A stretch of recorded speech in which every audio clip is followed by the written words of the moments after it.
With the release of 80 brand new Ruby cards, I figured we should find out which cards are the best with this video. We'll look at the best overall cards, which cost the most, so you probably shouldn't worry about them. The best face-offers, the best Dmen, the best shots, the best goalies, and then the budget beasts, which are any players under 90 overall. So not my fault if they cost too much. Alright, the best overall cards, starting with KUCHEROV. I already told you guys to hop on the KUCHEROV train with his ice card. This card should play almost exactly like the ice card, except it has 2 points in most defensive and physical stats, 2 extra points in shot power, 1 extra point in slap shot accuracy. Is it worth the extra 300k? Absolutely not. So be glad if you pull him, but don't actually buy him on the auction house. Stick to his ice card. MACKINNON has been upgrading very quickly. Since his ice card at 91, he received 5 upgrades all on his own through Primetime's Helper of the Night and Team of the Week. His speed has been maxed out since the ice card's release. Now he largely benefits from a shot upgrade and defensive and physical upgrades. I still think he's worth the 300k cost, primarily because you can get a lower version of MACKINNON between 91 and 96 for significantly cheaper. I sound so nerdy with this metal thing in my mouth. Oh my god. Anyway, back to talking about the best players. RASK is the best goalie you can get in the game right now based off of overall. Not much I can tell you about him because I haven't used him, but expect to pay a hefty amount if you want to have him on your team. Evo burns, owners rejoice, which is the exact opposite of the Christmas burns times. He gets a +3 upgrade, which is very desirable for his evolution card with his size. This card is very good defensively, has a monster shot, but a little on the slow side, as he maxes out at 95 acceleration, 96 speed. But maybe that's not that big of a deal. That's why you'll probably pay a lot for him. Now let's move on to the best face-off guys, where we look at which Ruby cards you should have centering your team. While BERGERON doesn't get any upgrades, this is still a pretty amazing card with 96 face-offs, and is the Ruby card with the highest face-off stats. At the time of this video, he's tied for the best face-off stats card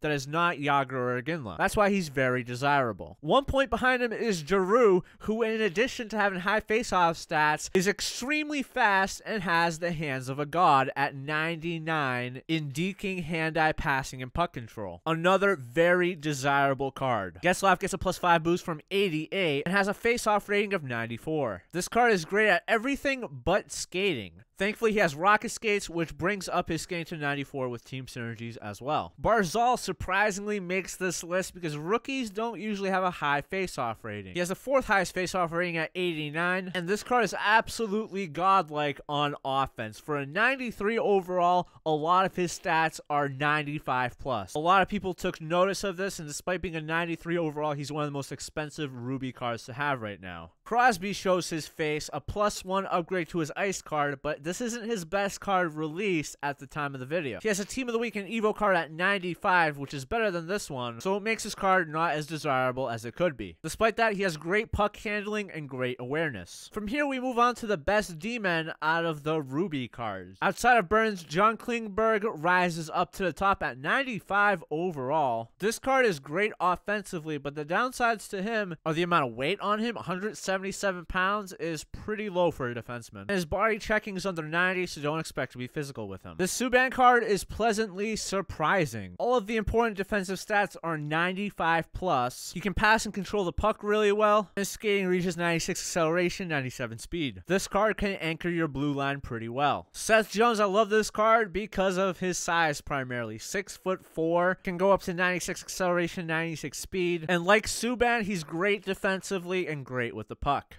Dmen, the biggest defenseman that we care about right now. Skating still troublesome, but he finally reached the 90 skating mark. This card can still get burned going from one side of the ice to the other, but if the opponent's trying to cycle the puck, good luck to him, because Dmen will take care of everything for you. Last time with ice cards, we had Wheeler, a forward that we used as a defenseman. This time, I recommend MIKKO Rantanen. He's a left winger that I think you should put on your right defenseman side. He's a big guy, and pretty much all of his stats are 1 point away from Wheeler. Rantanen is just a little bit faster and has better synergies than Wheeler. Up next, we move on to the best shots, and we're not going to talk about the players we already mentioned, such as KUCHEROV and BARZAL. These are brand new cards. We start things off with Marchand, who is absolutely stacked on those shooting stats. 99 accuracy, 96 power.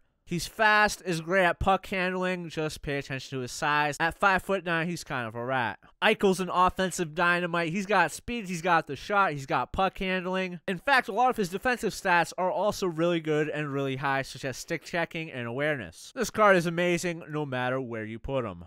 John Tavares, in addition to his amazing shot, has 99 in all puck handling categories. Great awareness, but his skating is the problem. 91 acceleration, 91 speed. That kind of sucks. From one player that I reviewed in my other series to another, MALKIN is similar to Tavares, except he's a little bit faster. He gets 2 extra points in acceleration, 3 extra points in speed, making him a little bit more desirable.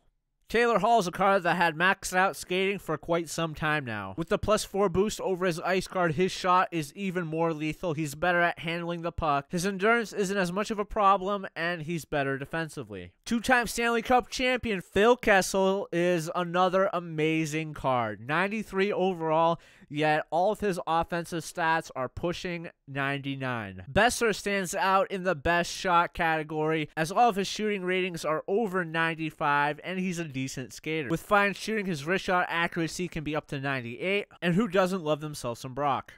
BRAYDEN Point is another young guy that stands out, 92 overall, yet is a really fast skater. You can max out his skating with all relevant synergies activated, and all of his shooting and puck handling stats are over 95. Up next are the goalies, which we're just going to breeze through because I can't talk too much about how they play. Just be aware of who's been added with these Ruby cards. Fleury gets a huge upgrade to 95, making him the second best goalie behind RASK. HELLEBUYCK and Vasilevsky are at 94. Again, also keep in mind that these guys have 3 team synergies put on them. Bernier and Smith are gonna round things up at 93 overall. And outside of them, the only other goalie to watch out for is Ben Bishop. Like I told you guys, he's a lower overall, but still the tallest goalie in the NHL. A lot of people may want to give him a shot. Up next are the budget beasts, the 5 best cards under 90 overall that you can get for probably under 10k. It'll be hard to get them under 5k because that's their quick sell price. SCHMALTZ at 89 overall can hit 97 acceleration and speed with rocket skates and team synergies. He's got a good shot and good at puck handling, and that's why he's on this list. Up next are 3 Maple Leafs in a row, starting with Riley, the defenseman with rocket skates, can reach 97 acceleration, 97 speed. He's got a decent size, and all of his defensive stats are around 90. Marner, a fast player at 88 overall, which I think was his overall last year as a gold base card. He's a great card offensively, defensively, not so much. Nylander is